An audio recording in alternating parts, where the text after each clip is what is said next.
Dort. This is Lee Dort, and I'm down to dunk. This is Lee Dort, and I'm down to Dort. I'm Josh Giddey, and I'm down to dunk. Hey, this is Kenny Hustle, and I'm down to dunk. I'm Darius Baisley, and I'm down to dunk. I'm Mike Muscala, and I'm down to dunk. This is Kapoku, and I'm down to dunk. I love cereal. Captain Crunch, Cinnamon Toast Crunch, Cracklin Oat Bran. Oh, I can have these. I'm going to share with my team, but I'm going to hog most of them. Welcome to Down to Dunk. I'm your host, Andrew Schlecht. We're part of the Athletic Podcast Network. With me, as always, on Wednesdays is my good friend Alex Spears. Alex, what's up? What's up, Andrew? Recording live from beautiful Sonora, Texas, home of the JL Bar Ranch. It's a gun ranch, Andrew. Wow. You've been shooting lots of guns, Al? No, I've never shot a gun in my life, and I was supposed to actually shoot clay pigs. I was like, oh, I got a pod, can't do it. So I'm delaying that further. Because I just, at this point, it'd be more funny if I didn't shoot a gun at a gun ranch. At a gun ranch, it would be. Yeah. You gotta. It's a bit now that you have to play it too. I am going to do some archery later. Nice. So I'm excited about that. They have some. They have like exotic wild animals here that people come from all over the world to like hunt, I guess. I don't know. Like I don't know what? why I'm here. Like crazy animals, like I've never even seen before. I went on their website Really? and was looking at the animals, like animals I've never heard of. And So you want to kill them? I mean, apparently it's like a huge sanctuary, and they take care of the animals, and they have like 13,000 acres. I don't know. Apparently it's all on the up and up, but it's an interesting place, and that is where I am. Wow. Where that is where I watched that amazing game last night. It would have taken me 15,000 guesses to guess that you were there. You know, I could have never guessed. It does not fit with my persona at all. That game last night was kind of a doozy. It was the Kings are such a weird team because they're clearly better than that Thunder team that started Paul Watson and Isaiah Roby. I mean, it's just did they have anyone missing that I should know about? Like, who was missing? I was trying to figure out because Halliburton had some quote afterwards. It was like, with a lot of guys out, I knew I had to step up. And I was looking at talking about roster, Tristan Thompson, Harkless. Like, what are those guys? Were DNP CDs. Like, I don't know exactly who he's talking about. I mean, that was bizarre because watching that game, like that was the Kings squad that I'm familiar with. There wasn't anyone that I was like, who's he? I knew everyone on the court. I was so confused by like, why is this game such a challenge for you? Because even looking at the box score, it's like, Davion is like the big one, right? Oh, Davion. Okay, so there is one. But I mean, your rookie is the reason that you're struggling with the Isaiah Roby Thunder. I mean, it's just come on. What a stupid team. I don't even. The frustrating thing about the Kings is that like they're not as bad as you want them to be, considering like how awful people talk about them. They're just like there's like a malaise watching them. It's like almost like everyone's just there to do their job. They're not really that interested in basketball. They'll try. They're going to try to win, but they don't really care if it ends up a win or loss. We'll just do our best, and we'll see you later. There's just like nothing. There was like no energy. There was like a very like, I don't know. I don't know how to describe it other than watching that team felt like just being in like sludge, where it's like nothing matters. Yeah. It feels like, yes, they should absolutely win this game. Like the Kings have more talent. It's obvious. Like from top to bottom, they should win this game. And they would like put on the pressure for about 5 minutes, and then they would completely let off. And then the Thunder would climb back in. And they'd be like, oh, crap, we got to do it again. And they would do it again. And then they would completely let off. And it was just like, this is crazy. Like, it is madness to me. They were doing the entire game. It felt like they were doing the bare minimum they needed to do to win the game. Well, it felt like Halliburton was like one of the only guys that was really trying, and then Yeah. Fox, like there's just nothing really inspiring about him this season. The only other guy, like Harrison Barnes, shot the ball well, but only took 11 shots, which was weird to me. He was 5 of 11. All 5 of those shots that he made were threes. Just kind of, I mean, he was hot for a little bit, but it was just a weird night from him. Damian Jones was like surprisingly one of the only guys that like put in consistent effort for them, and probably should have played more than his 23 minutes, but I don't know. I mean, I was when we were in like nearing the end of the third quarter, and like OKC was completing this run where they'd come all the way back, and now they were up by like 6 or whatever. I was ready to declare the death of the tank. I was like, this is it. Like, if we're gonna move into the 11th spot tonight, we're jumping the Kings in Portland. Like, it's over. Like, we're not. I know. Not that we can't still get a top pick, because you can always just jump up from anywhere, but it really felt like if we're gonna win this game, then it's definitely over. It was a weirdly important night for the tank. It really was.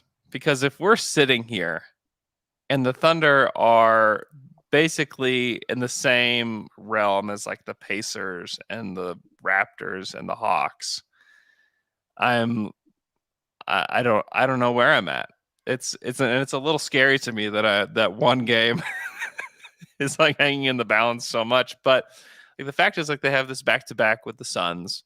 And so if you win and then you lose, like, still you're not in a great spot. But if you lose both of these games, especially to the Kings, who are 14-21, it's just strangely important to where the Thunder actually want to end up.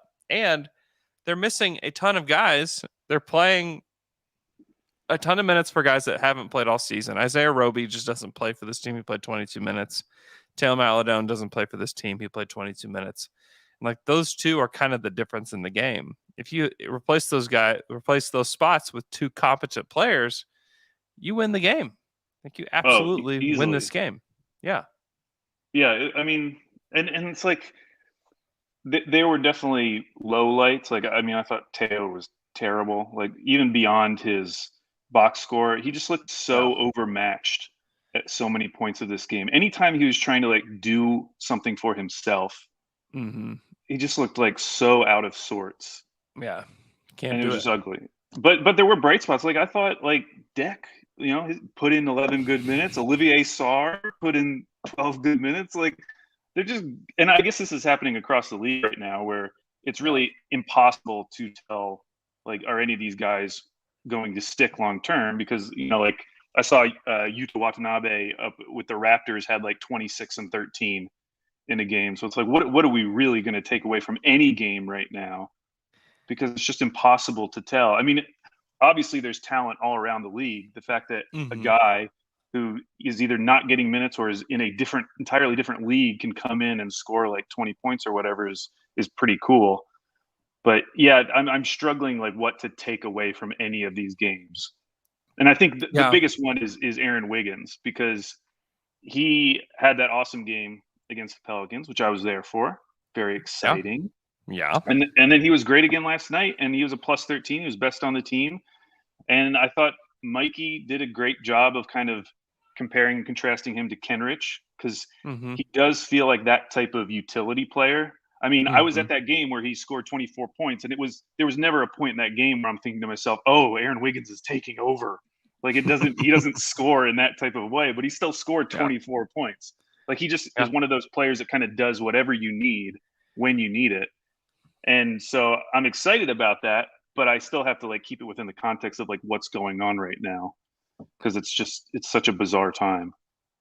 Yeah, that, and the fact that he's getting big minutes for the first time. You know, even if this was a normal season, like, you just can't trust like the first few games of a guy's career. Especially a guy that's like high energy, low mistake. Like, he just doesn't turn the ball over. He's either going to shoot it or make the right pass. He's finishing a play. So he's not going to turn the ball over. So it's just hard to know what he's. I mean, I feel like this is a a guy that's going to be in the rotation probably for the foreseeable future. And so let's give him 3 weeks. Like, what does he look like in 3 weeks? I mean, If he's still doing this, then it's like, oh, okay, like I think they found a bench piece here, which is like pretty nice. Yeah, I feel better about him than like some past Thunder plays. Like even Teo last year, when he had all those minutes at the end of the year, and you're thinking, oh, this guy looks like, he could be a competent backup point guard. And then they draft Josh Giddey, and you're starting to think, like, when is Teo going to get any minutes on this team in the role that we saw him last year? And that's kind of not what we've Josh seen. Giddey, but Trey. Yeah, the Trey was where I was like, okay, because I had to write something like right after they drafted Trey, and I'm like, I don't really get it. It's kind of like what I wrote because like I don't know. I was very interested to see where this landed, but I'd be curious to know like what the Thunder thought about Teo after last season, even Yeah, and maybe the draft tells us what they thought, or even someone like Perry Jones, because we always remember that like awesome game, which I also think was like a short man game against the Clippers that year, and where he blows up and you kind of see the ceiling. But he was always the type of player where like if he hits his ceiling, he's going to be like a dominant player on the court. So he needs, like, his ceiling is so much harder to reach. Whereas I feel like with Aaron Wiggins, like there's clearly a spot open in this rotation for that type of role. So it seems more believable to me that he could fill that role in the coming, couple seasons.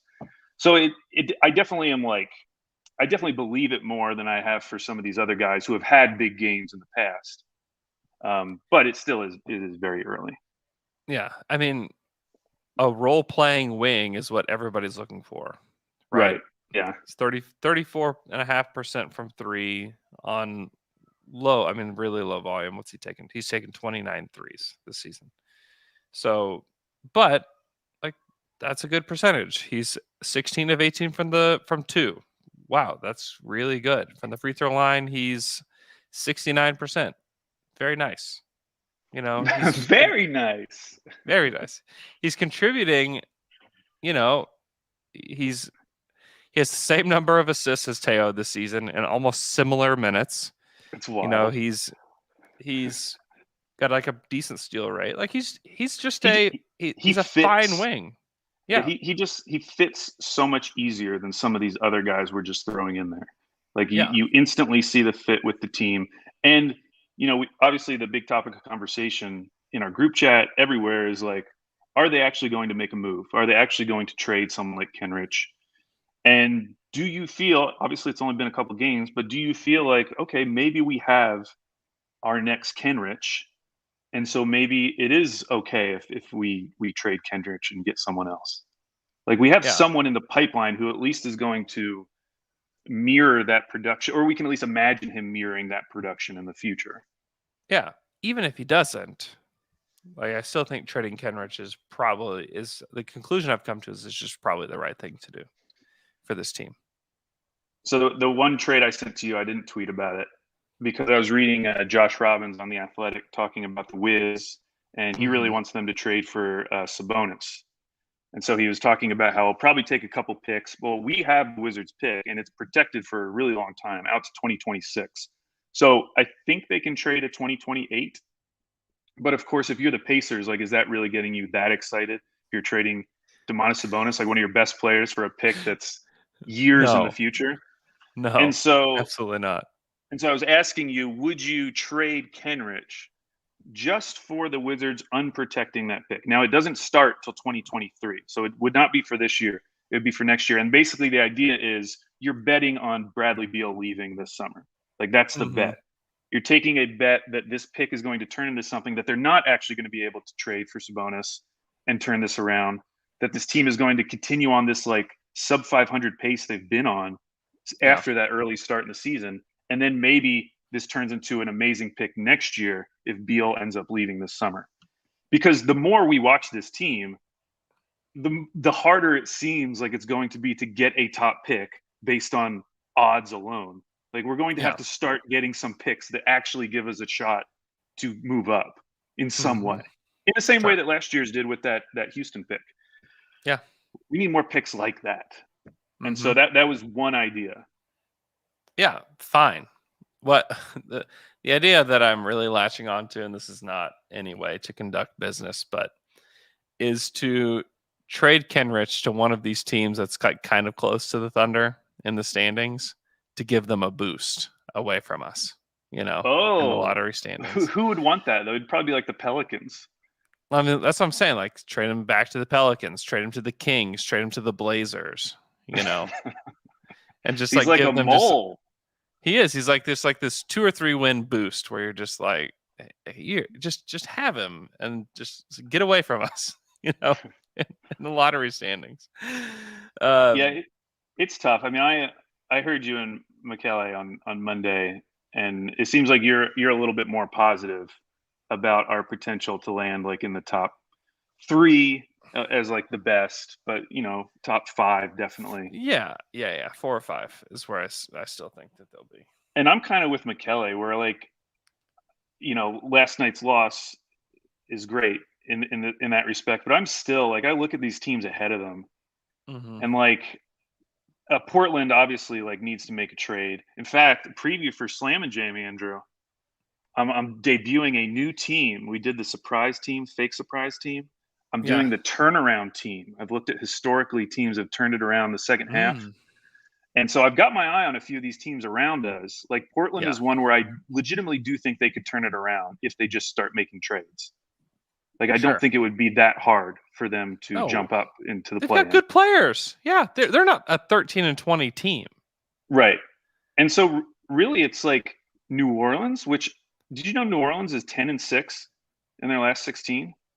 Kind of impressive. I know we're probably right there. So we're probably close to that as well. They've been hot lately, and getting the win last night too. That was insane because they were getting killed, and they were playing nobody. They didn't even have Josh Hart last night. Yeah, that was a really impressive win. So I'm I guess I'm feeling like you are more because I do believe in some of these teams above the Thunder. I kind of trust like Spurs, Toronto, Indiana. I kind of trust those teams more, but I also I trust the teams below us to continue being terrible. Like I don't think there's some big Houston turnaround coming. No. Despite what Red 94 was thinking when they were on their winning streak. The thing about that is that they were winning with the veterans on the team, and Jalen Green was gone. Like Jalen Green is the catalyst. Like if you don't see that, like I don't know what you're watching. Because it's fine. It's good. Yes. I see some Rockets fans getting mad about that. It's like, why would you get mad? That's good. He's exactly the type of player that would hurt you because he's so bad defensively, but he does all these fun things offensively that you shouldn't even care. Like he's going to get them another great player. Yeah, he'll get them another great player. I don't know if he'll be a great player, but if he helps you get another great player, it doesn't really matter that much. I don't know. I watched a lot of that Rockets game last night, and I don't know. There's a lot to be desired from Jalen Green's decision making, and I don't know. He's just kind of a weird player. It's not quite as I envisioned he would be in the league. But I think if he had a different backcourt mate, because Kevin Porter Jr. is terrible defensively as well. Like it's a horrible match. Yeah, like if they just had if he had a defensive guard next to him, and you wouldn't have to worry about that as much. Like if he's playing alongside Ricky Rubio, I bet he'd look like a lot better. Who, by the way, might have. Oh no! Don't bring up that name. Not today, Al. Not today. I was so sad about that. That's horrible. And he was crushing last night too. He was having an incredible game. Yeah, that's a bummer. I still think the Cavs will keep it together, but I don't know if they can maintain top 4 status. That's a big That's a big without thing Rubio. for them though, because maybe that makes them more aggressive about making a trade. Ben Simmons, but he was one of the pieces for Ben Simmons, likely. Yeah. Then he's such a good connector, I don't know I feel very bad about that. It's tough to replace a guy like that. I don't think really is. What about, is Teo the same as Ricky Rubio? Sure, you guys want Teo? Try it. He's sort of the same. Cleveland. Yeah. We thought he was locked in as a great backup point guard just a few months ago. So why not? We did. Yeah. Maybe he needs a change of scenery. Yes. Maybe Jeremy that's what he Lamb, needs. he had a change of scenery and turned things around. Yeah, he's fine. He's fine. Man, Teo's a rough interview. He was the guy that we talked to pregame last night. Oh, yeah. There's just, I don't know. There's just not a lot going on there for Teo. I feel bad for him in a lot of ways. It's been a rough season. A lot going on for him. It must be so weird because, like, more than anyone, his role going into that draft was super clear. Like, this guy is a point guard. Mm-hmm. He is like a floor general type point guard. Mm-hmm. And he got that opportunity for half the season, playing 30 minutes plus a night in the NBA. Mm-hmm. His rookie year. I can't imagine what that did to like his confidence and being like, yes, like I'm getting the experience I need. And then to go from that to now, it's like when he comes in, he's mostly playing off ball. If he's playing, he's getting like 10 minutes. Yeah. It's just like a complete 180. I do feel like he, more than anyone else on this team, needs to go to another team where they might actually be interested in developing him in as a point guard. Because it doesn't seem like OKC is interested in that. The Kings. I mean, they're definitely interested. I mean, remember he played to start the season, and he was so bad in every minute he played, where they just were like, okay, we just can't do it. They sent him to the G League. They brought him back. They tried him again. Mark is very encouraging about him to the media. Like any chance he gets to say something nice about Teo, he does. Like, I don't know. I think they are trying. He's just, I don't know what happened. He just wasn't. He's just not. I mean, what about Houston? You know, he's like the anti-Houston player, isn't he? He could take the DJ Augustine minutes, develop another young guy. He's actually a point guard, which those other two guys might not be. Hoopsock69 said the Celtics desperately need a point guard. There we go. That's a great one. The Celtics. Why not? The Celtics don't develop any of their players anyways. Like Grant Williams is like the only guy. I don't know. That would scare me. That would send him to just to nothing. I don't like that. Okay, let's get out of this negativity. I want to talk a little bit of positive. I want to talk about Shai, Olivier Sarr. Oh, you want to talk about Olivier? I'll just say that he was very bouncy. We've talked about wanting a bouncy big. He looked very bouncy. Yeah, bouncing around. Fine. I'm just saying, like, I've lived the Isaiah Roby experience. I've seen what it's like. I'm open to living some Olivier Sarr experience over these next couple of weeks. Why not? I'm also way open to the Mike Wilkes experience because he is a company man. When the game got a little too close at the end, he put Roby back in, and then that sealed the win for the Kings. Who was he taking out at that point? Muscala. Oh, Muscala. Okay. Yeah. I'm big on Mike Wilkes. He's the first player coach in Thunder history that played for the team, also coached the team, which is pretty cool. Oh, that's cool. Also, first African American head coach for the Thunder, which is also cool. And just like he was incredible pregame. He was just so much fun to talk to. He said that he found out while he was on the elliptical that Mark called him while he was like doing the elliptical, which is just like great visual. It's just, I don't know. I like him. He was awesome. I mean, it's great, like, because this is happening to multiple coaches, and it's obviously happening to a ton of players. Like, to be able to get any type of NBA experience, just so you have tape, or just so you can see what it's actually like to be like in charge of the NBA game, even though he sat on the bench all this time. Like, that just must be a huge opportunity. Like, when else would you get that? Oh, I think there are a lot of, and obviously like where we're at in the league is just it's really strange. And to me, as long as like nobody gets like seriously sick or like hospitalized or anything like that, like there are a lot of like good things to take away from it. Is that like you get all these G League guys to see what they really are. You know, you get to find out who they really are and get some tape on them and know like, okay, well, you know, DJ Wilson, who's got an opportunity in Toronto, like is DJ Wilson an NBA player? Well, we get to really find out over the next, week or so what he is. Olivier Sarr was not going to play for the Thunder at all this season. There's no chance of that happening. We get to see what he looks like. He played for Kentucky. He's a guy that, was pretty well known. And he's not going to get a chance in the NBA, but he is now. So somebody's going to stick. Greg Monroe back in the NBA. Like, that's kind of fun. Stanley Johnson playing for the Lakers, like playing a lot for the Lakers. There's some stuff there, some positive stuff. Okay, it's not that fun. As you started listing off these names, I'm like, okay, I'm not that interested. Let's keep it moving. No. I think it's kind of cool. I think it's kind of it's. I mean, that beats a stoppage. Oh, for sure. Yeah, I think the NHL completely stopped their games, which I would. They did. I would much prefer this, and they can really only do this because we have the vaccine. We feel like Omicron is a little milder than it was back in 2020. Mm-hmm. So, it's obviously not the greatest product being put on the court right now, game to game, but they're keeping things moving, and we're getting a look at some of these guys. Mm-hmm. So you want to talk about Shai, because I feel like he's been on a run recently. Yeah. And we're starting to get a lot of all-star buzz. Yeah. One, I don't think he's going to make the all-star teams. I don't either. Let me put that out.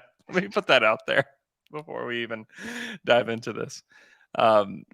What I do want to talk about is the free throw stuff, because it's something that we talked about preseason. It's something that I think all NBA stars do, is they get to the free throw line and they make their free throws.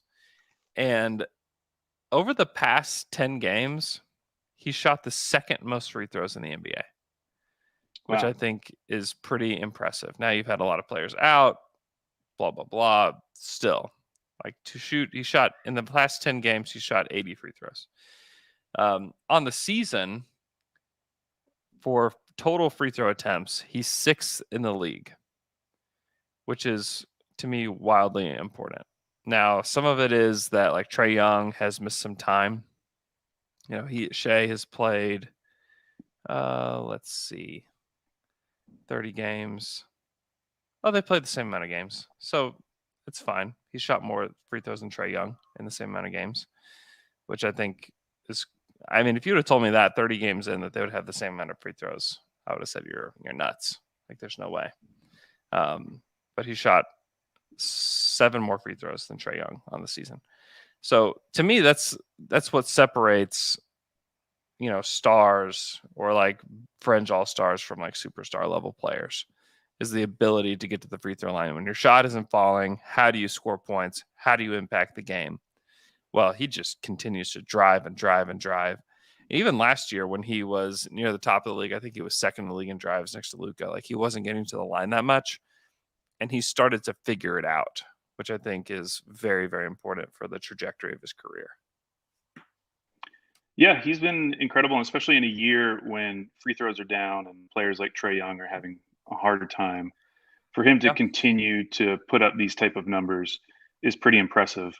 The reason why I think both of us are dismissive of the all-star case is because at max there can be 6 guards, because you can have 2 starters, 2 selected, and then 2 random positions, which could theoretically be guards. But I'm just going to name off the guards in the West where I think there's 0 chance he's getting in over them. Steph Curry, obvious. Yep. Chris Paul, obvious. Devin Booker, Donovan Mitchell, Ja Morant. I think those 5 are absolute locks as guards. So that means you have 1 guard spot potentially, but of course that would be a wild card position. And meanwhile, Luka, you could technically include him as a guard. I was going to say Luka, Dame. It's you didn't mention Dame. Dame probably still makes it. I don't think it's happening. Yeah, I don't think so either. You know what people are going to say? He's going to be in the conversation, but people are going to look at that 3-point percentage, and that'll be the thing that stops them in their tracks. Yeah. I mean, he's at 28% right now. That on a massive amount of attempts. Mm-hmm. Yeah, I mean that will matter, but I think the thing that will matter more than that is wins. Yeah. I think that's where it's well, the Blazers have 17 wins and the Thunder have 13. And we didn't even mention DeJounte Murray. Like DeJounte Murray, if the Spurs like pick up a couple more wins, like he easily is going to be in the conversation as well. He's had a great year. Yeah, he's been incredible. We didn't even talk about Russ. Andrew. Didn't talk about Russ.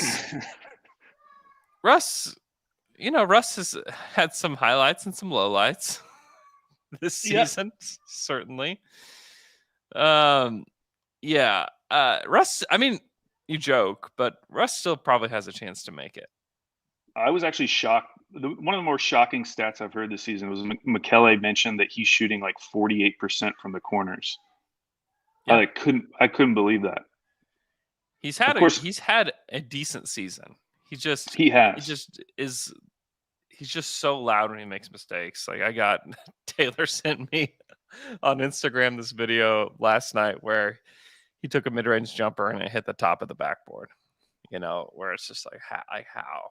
But he had a lot of great moments last night. He had that bad moment, but he had a lot of great moments last night. He did, but the thing is, like, every time the Lakers, and this isn't just Russ, but every time the Lakers have a good moment, you look at who they're playing, and it's always the worst teams in the league. Like, their schedule is about to be so hard.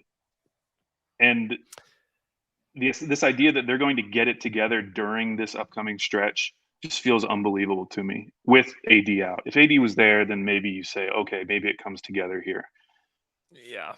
Yeah. I mean, the problem has and always has been the fact that they have no reliable role players. I mean, they played Avery Bradley, Stanley Johnson, and Carmelo Anthony 30 minutes last night.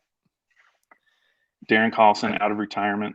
Darren Collison played 15 minutes in a game that he shouldn't have played. I mean, at this point, they have Dwight Howard and DeAndre Jordan. They just decided, no, thank you. Like, we're not going to play you guys. Yeah, what a waste of a roster spot if you're not going to play them. It's bad. I mean, it's those fringe players because like Russ hasn't been horrific for them. He's a +9 in that game last night. Malik Monk has actually been a bright spot for them to a degree, but like they just have, Stanley Johnson, because he's youngish, wing-sized, and athletic, gets to play 32 minutes. Like those are like the minimum requirements for the Lakers to get to play minutes. Yeah. It's just wild, man. Just so crazy. Just can't believe that. But the Shai stuff really is encouraging, where if you believe that Shai is going to be, an all-star type of player or even a superstar type of player, there's times like this where you can make the argument that he's going to get there because he's figuring stuff out. He's figuring out getting to the free throw line. He's figuring out how to get shots off. He's, he does help teammates get better. I mean, he takes this Thunder team that had no business being in a game with the Kings. And part of that's the Kings, but part of it is that the Thunder just don't stop. And some of that is his leadership. So there are some encouraging things there from him because all the way back from the day they traded for him, I think that people have kind of questioned what he is and what he's going to be. And he continues to take these steps that you're like, well, if he could just do this, then maybe he could be an all-star level player. Well, he just continues to check the boxes that you lay out for him. So if you could combine, encouraged by. If you could combine last season production with this season, like if he was shooting, last year he shot 41.8% from three, but if he was just shooting like 38%, he'd be at 25, 5 and 5 with probably right around 60% true shooting, like just an incredible line. So if that shooting or when that shooting comes around, he is going, like his statistical line is going to be like a statistics dream. All the stat nerd guys are just going to love Shai. They already do love Shai, but he is really going to be one of the more efficient guards in the league. Yeah, I think the three ball will come back around. I don't feel worried about that at all. I think a lot of it is the guys he's playing with and the space he has and the kind of shots he takes. Like it's just, he's taking 28% 3-point shots, when you watch him. Yeah. That's what he's doing. He's not taking good 3-point shots. And this is the time to like get into the laboratory and try stuff and figure things out. Like still, like he was 33, 5-5 last night. I mean, there's a lot of franchises that would just kill to have a guy that could, put up numbers like that on any given night. Now, the Kings don't. I mean, I like Tyrese Halliburton, and I think De'Aaron Fox is a fine player, but like they would kill to have a player like Shai. They don't have a player that caliber. Yeah, you really notice like the difference in organization and like leadership when those two teams are going against each other. Like I really like Tyrese, but even him, he like doesn't feel like the face of a franchise type guy. No. At least as long as De'Aaron Fox is there. Like De'Aaron Fox soaks up so much of that attention as being like the face of the Kings. And I was really positive on him when he originally came out. You remember he was one of the guys who like actually wanted to play in Sacramento. Yeah. Like he had a very like fresh vibe to him going to the Kings based on what they had previously with like DeMarcus Cousins. And it feels like as he goes on in his career, he's like the Kings infection is just like infesting him or infecting him more and more and more to the point where now he like feels like a Kings player that where he didn't feel that way like in his rookie season and the second season. I know. It sucks. And it does. It really does suck. And I mean, and you look at the standings. I don't think the Kings are going to make the play-in, but it's not impossible. They need to make some trades too to figure out some of the defensive stuff because the defense is just so bad. I was ready to tweet that because Alvin Gentry, after their last game, said that was the most disappointed he'd been in his 34 years of being in the NBA. And I was like, man, the Kings are trying to prove him wrong that he can go into even lower depths of disappointment and despair if they lose this game. Oh, I know. It's bad. They're only a game out of the play-in right now, but they need to jump a team like the Spurs or the Timberwolves, which just doesn't, I don't know. Like the Timberwolves have a lot more juice than the Kings do this season. So I don't know that they can do that. Portland, I do think has a chance to get in there. The thing with the Kings, though, especially comparing them to someone like Minnesota, like they have ammo. Like they have their picks. Mm-hmm. They have a bunch of young guys that other teams are interested in. Mm-hmm. Like people want Harrison Barnes. They've wanted him for years. Sure. People like Halliburton. There are still people who obviously really like Fox. So they're in the type of position where they absolutely could make a move. And they just have refused to because they've been betting on this core. And it just feels like they have to do something. There's so many teams that have to do something. Yeah. Like Portland, Sacramento, Boston, Indiana, Philly. Like all those teams feel like they have to make some kind of trade. Yeah, I still think that there's a match between the Kings and Philly for Simmons. And I just call him, just be like, whatever you want. Like let's make whatever combination work to get this done. Just Simmons feels like the most Kings player ever. He does. The problem with the Kings is like they just need somebody that can defend at a high level. And Simmons fixes a lot of those things for them. Whether he ends up with Fox or with Halliburton, like who cares? I don't care which one it is. Just switch this up a little bit. It's just so bad. It's just so wild that like Ben Simmons, who is a top 30 player in the league, 20 player in the league. I don't know where you put him. Just gone. Just not playing at all. Just out of the league. Same with Kyrie Irving, who's probably a top 10 player in the league. Just out. Just like doesn't play. That's like those two storylines to me are just some of the. It's just crazy to me that like yes, those players need to be traded, but it's like man, they just flat out don't play. And I know Kyrie's going to play part time here starting soon, but still, it's just those are two of the weirder storylines that like ever, right? Oh yeah, for sure. So we play the Suns tonight. Yep. Who are without DeAndre Ayton. I think he's in COVID protocols, but as far as I know, they have all their other key pieces. Mm-hmm. So we might get a lot of JaVale tonight. which would be a thrill. Yeah, that would be very fun. Second night of a back-to-back. It's a tough one for the Thunder. Really impressive last time they played them, though. Yeah, they played really, really well in the first half. A half that had me questioning so many things in my life. It's like, what is this? Like, are they beating the Suns? What are we supposed to do with this? Like, how do we handle this? Like, I don't know. Ended up losing by 12, but I do think we've at least gotten to the point where nothing surprises me anymore with this team, and I actually expect them to do well in every single game now. Now, if Shai is out, then all bets are off. But as long as he is playing, I go into games thinking it's going to be competitive, and it will probably come down to the fourth quarter. And we still might end up losing by 10 or whatever, but they are going to be right there with this team, whoever it is. It could be anyone throughout the majority of the game. Like, there's very few teams anymore where I feel like they are definitely going to blow the Thunder out of the water. Yeah. Then they get the Knicks on New Year's Eve.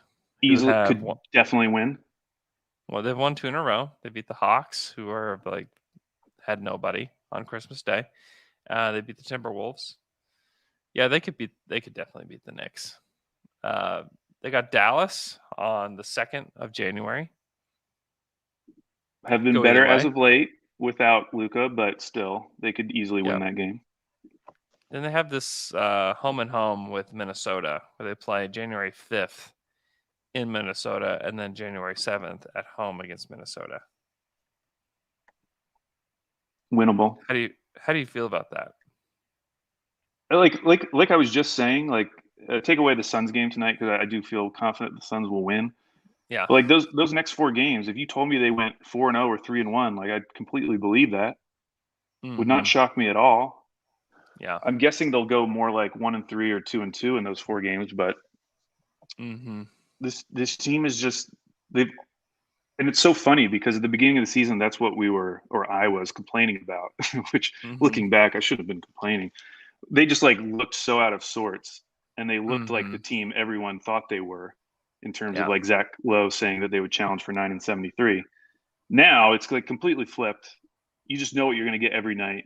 It's going to be good basketball, competitive, even when they miss their shots. They're going to play good defense. They somehow turned into a very predictable team night to night. Yeah, they try really hard, and they play together. So yeah, I'm just so curious as to how they'll handle trades and this roster and who they play, and are we going to get more SAR minutes here the rest of the season? Is he going to be our Moses? What are they going to do? Yes, I do think there will be a Moses Brown player that will come to this roster and be I don't really know why they're playing, but we really know why they're playing. Some people might get attached to them. Who knows? I still get some tweets we should have never let Moses Brown go. It's all right. Thanks for paying attention to what's going on. I don't know. I think this next stretch is actually kind of important. The Knicks through the Wizards through January 11th is kind of an important stretch. They need to lose a majority of those games, where they've got the Knicks, the Mavs, Minnesota, Denver, Washington. They need to lose those games, because then they've got Brooklyn, Cleveland, Dallas, San Antonio, Charlotte, Cleveland, Chicago. All those teams, what they have in common is that they have more talent than the Thunder, and they all try hard. And so I don't feel as bad against teams like that. Whereas the Knicks, who the heck knows? Minnesota, I don't know. The Thunder could win both games against Minnesota. That's entirely possible. Washington, the Thunder could win at Washington. That wouldn't surprise me. Yeah, I'm definitely on edge about the future of this team right now. It feels like we're in this kind of limbo, and the rest of the season could go either way. And I honestly have no idea which way it's going to go. Well, actually, I will say that I don't think last year is going to repeat itself. I feel pretty confident in that, unless Shai gets hurt. If Shai is healthy, we're not going to see what we saw at the end of last year. Like I don't think they're Yeah. just going to hold Shai out.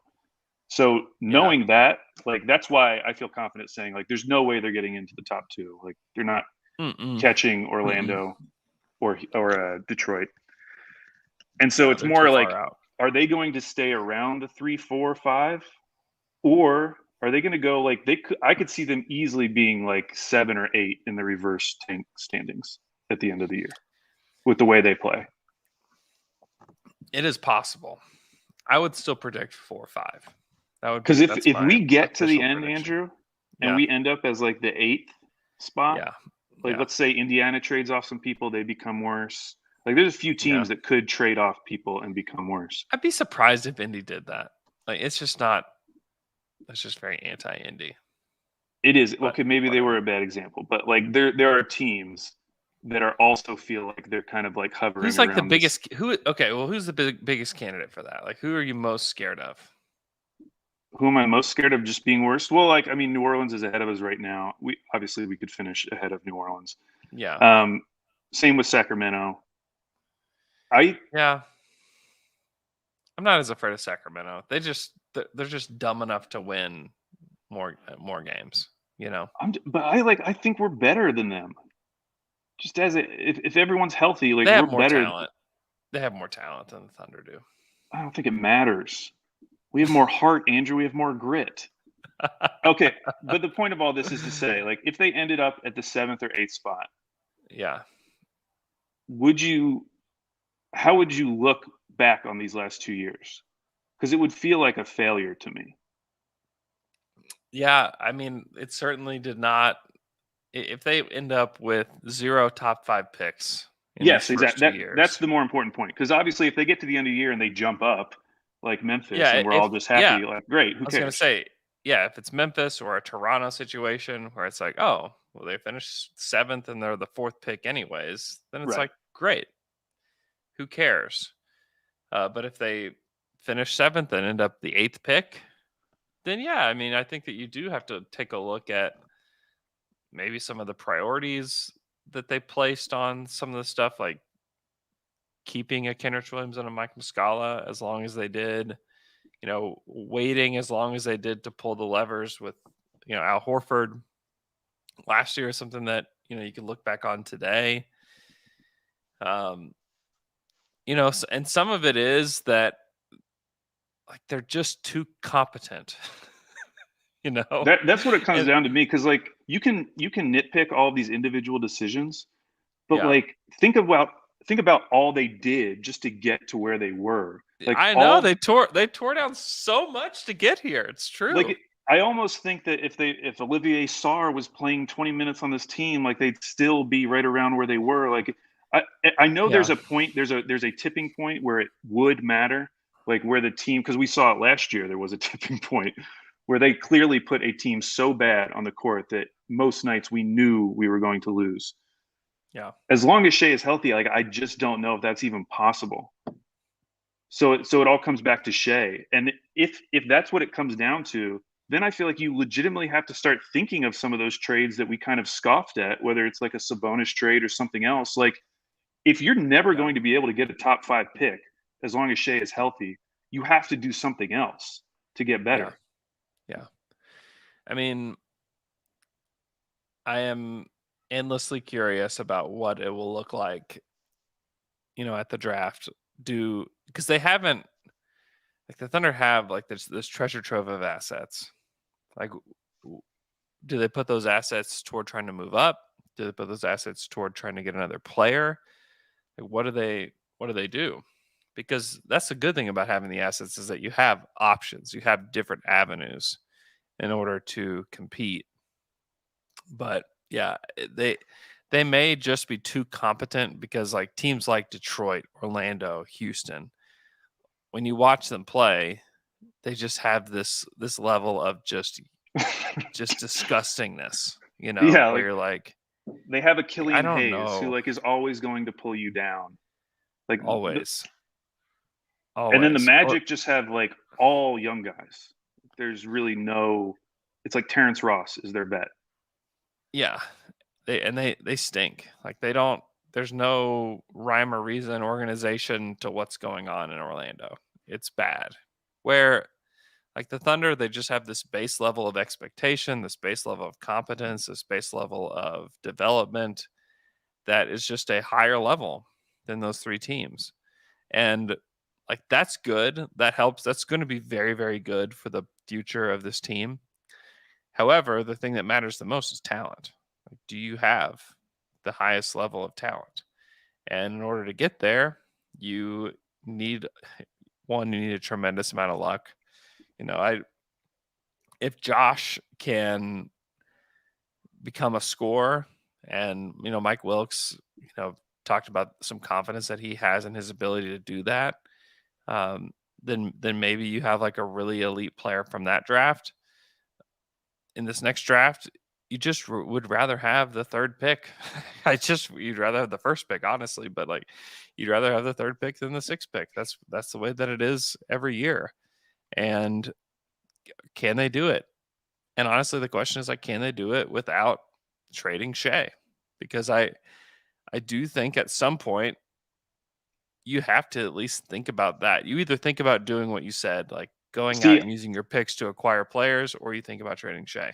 See, I think that ship has sailed. Like, I think if you were going to do that, as much as we thought it was crazy last summer, or at least most of the fan base, I think that was the last chance you had to make that kind of a trade and move forward. I think if you do that trade now, you're going to alienate like such a huge part of the fan base, because they've already been conditioned to think that these were the tank years.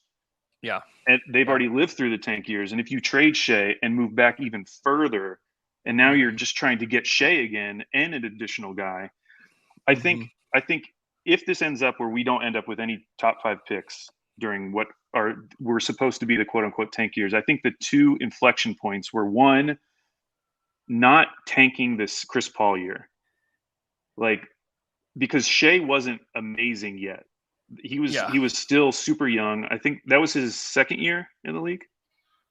Yeah, second like year. I think that is the one year where if Chris Paul wasn't on that team, if you didn't have all those vets on that team, they could have been bad with Shai playing a bunch of minutes, because that was his first. That would have been his first year really learning like that. Yeah. And I think the other inflection point would have been trading Shai this past summer. Once those passed, because we're now going to be 4 years into the post Westbrook era. 4 years. I think the only argument would be is if you feel like you could acquire a lottery pick for the 2023 draft and your own, that the 2023 draft is that big of a deal. But even that, like, it wouldn't just be you're trying to acquire a lottery pick. Like, you have to get a top pick. You have to. Yeah. And you can't guarantee that. And no team is going to willingly trade Victor Wembanyama for Shai. They're just not going to do it. Teams don't do that. Yeah. That's what I'm saying. Like, that's why you would do it soon.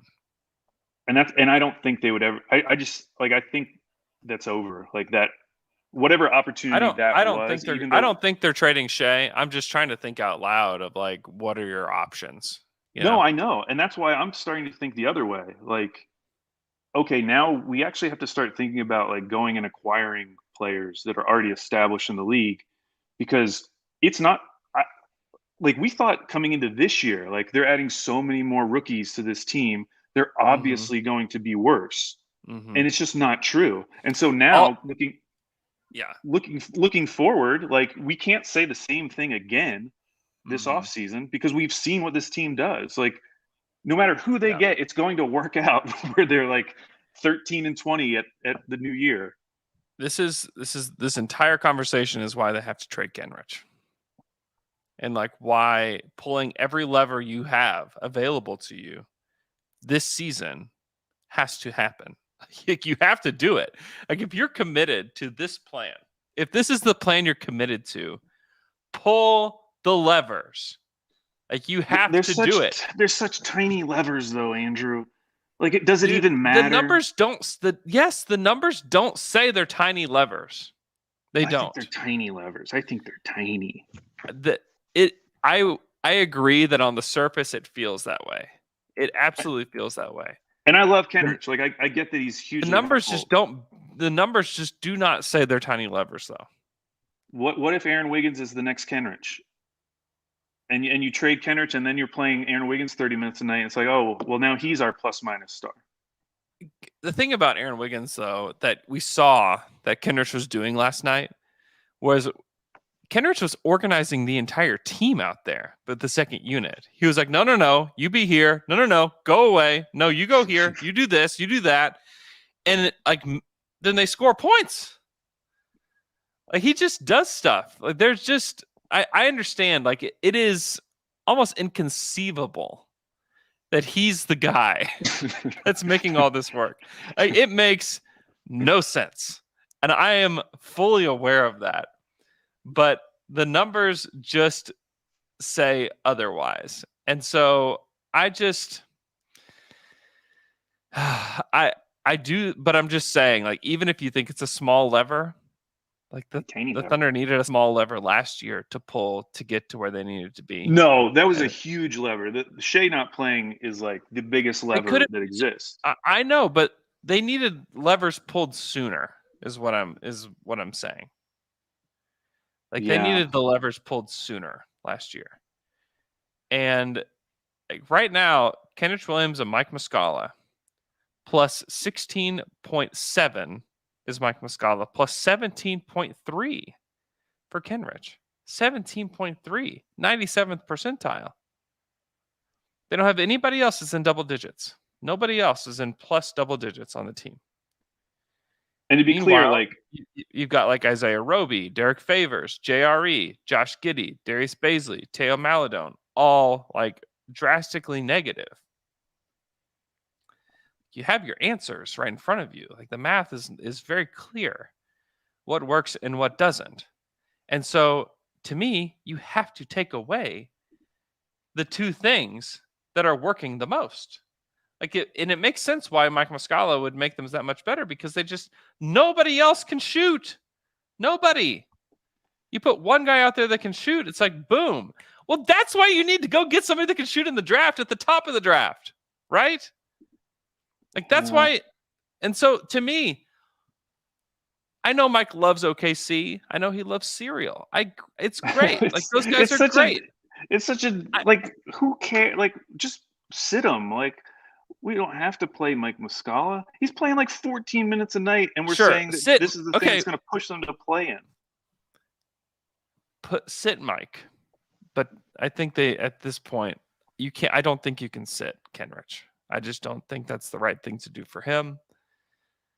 And I love Kenrich. I'd love to keep him around, but if keeping Kenrich is the difference between the 7th pick and the 4th pick, trade him. That's my argument. That's insane. If that's the case, that's just insane. Rockthar said, we also don't know what pressure the league itself has put on Presti and how far he can go. They haven't gone far. Like they're fine. The league is good. The league is not putting pressure on Sam. Like that's not happening. Like the only reason they put pressure on Philly was because that particular season, which was the season they won 10 games, that was the only time they put pressure on them. And it was because they were so bad. Like if anyone, it should be Detroit that's having like league pressure put on them. Like they're awful, and they were awful before Jeremy Grant got hurt. Like I know that's going to become the talking point when we start having these conversations. Like, is Detroit going to break the all-time win-loss record? And everyone's going to say, well, they didn't have Jeremy Grant. Like they were terrible with Jeremy Grant. Like this team has been awful the entire season. Like OKC's out of the woods in terms of national conversation. Like Zach Lowe apologized. Like it's done. Like this team is completely competent, no matter who is on the court. So I think that's over, even though they had like the 73-point loss. Yeah. Alex, there are 8 players that have a better on-off differential than Kenrich. 8 in the world. In the world, Nikola Jokic, Steph Curry, Fred VanVleet, Devontae Graham, which I don't really know how, George Hill, Patty Mills, Emmanuel Quickley. Like those are the guys. Like that's it. Like that's the list. The list is over. And then Mike Muscala's 2 people behind Kenrich. I mean, some of that is, I don't know. He's a game flipper. He has been all season. I understand it feels tiny, but I'm just saying that I think if you just took him off the roster and you couldn't play him, I do think it would make a difference. Do you not think it would make a difference? Especially with the team.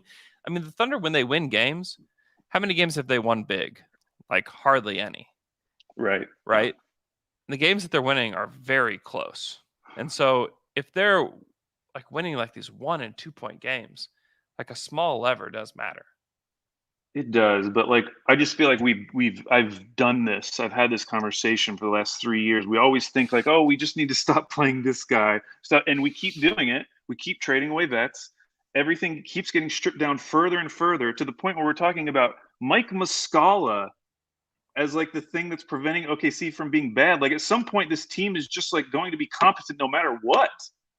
I mean, no matter what happens. The case. That might be the case, but as long as Shai is healthy, obviously that's the one thing. Yeah, I do think that it would matter. I do think it would absolutely matter. I think you at least have to try. That's my point. It's like you at least have to try. Like show me how committed you are to the plan.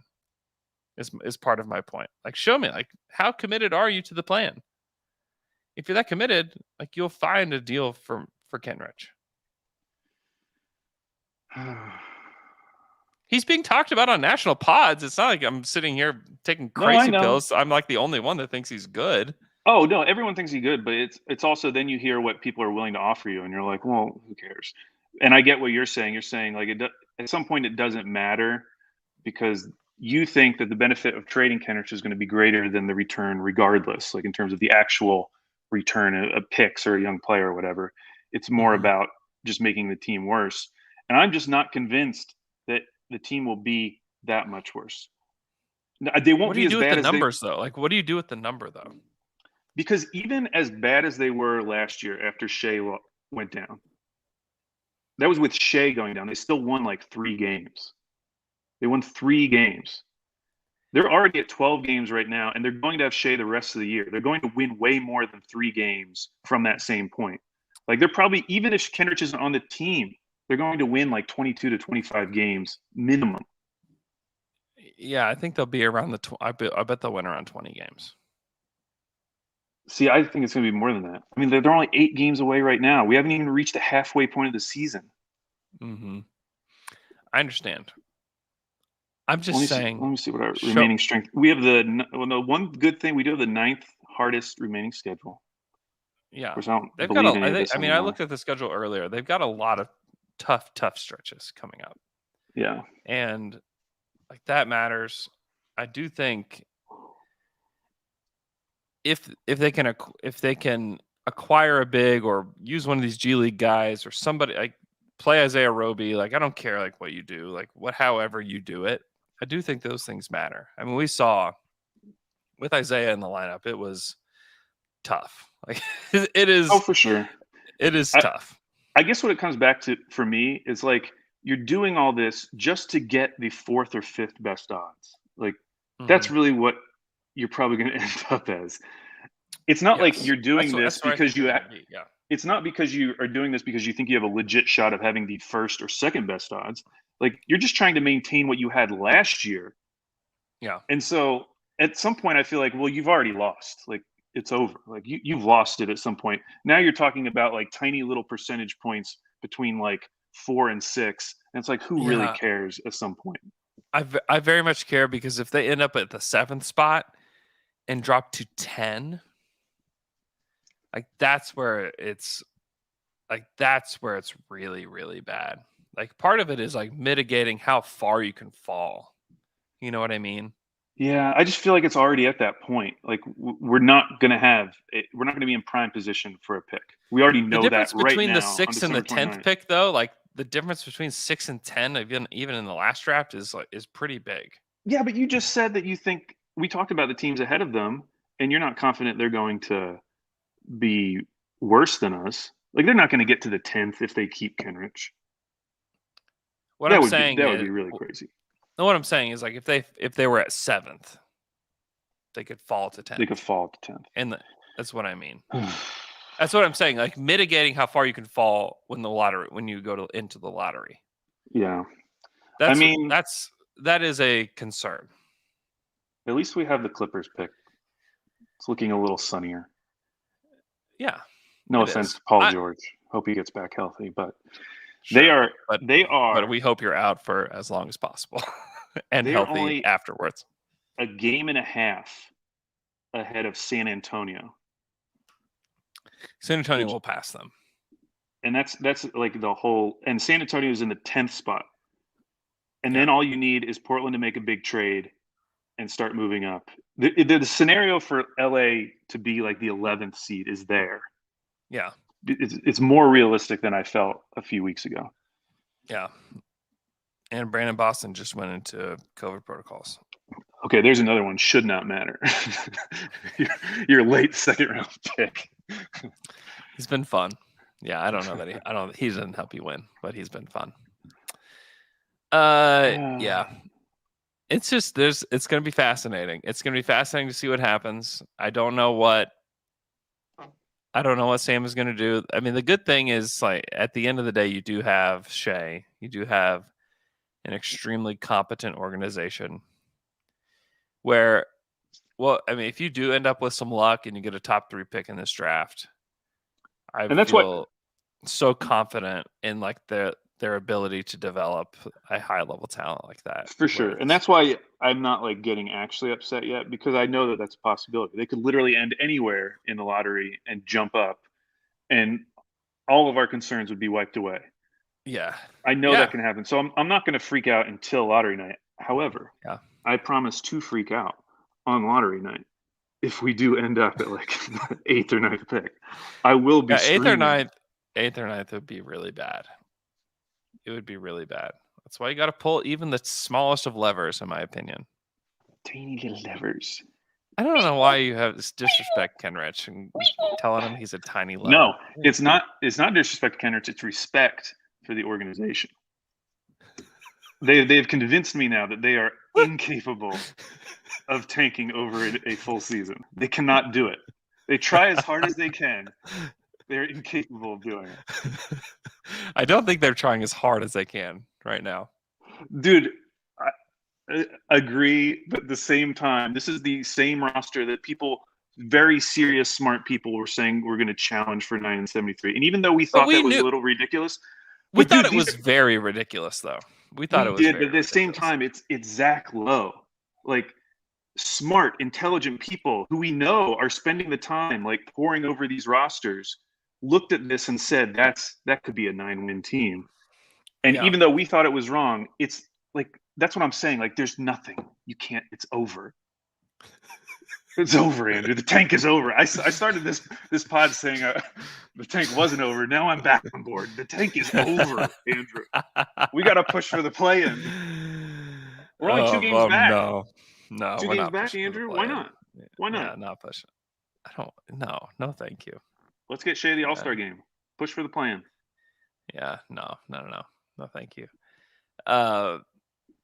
Yeah, I mean, like I said earlier, like this next stretch is like wildly important to the tank still existing.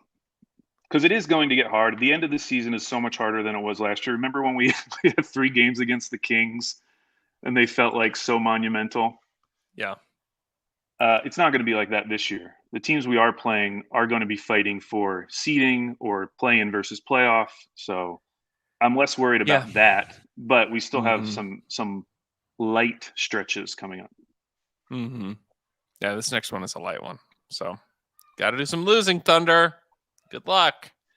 It's just It's just funny that like they get hit by COVID and still are left with like their best closing lineup possible. It's true, yeah.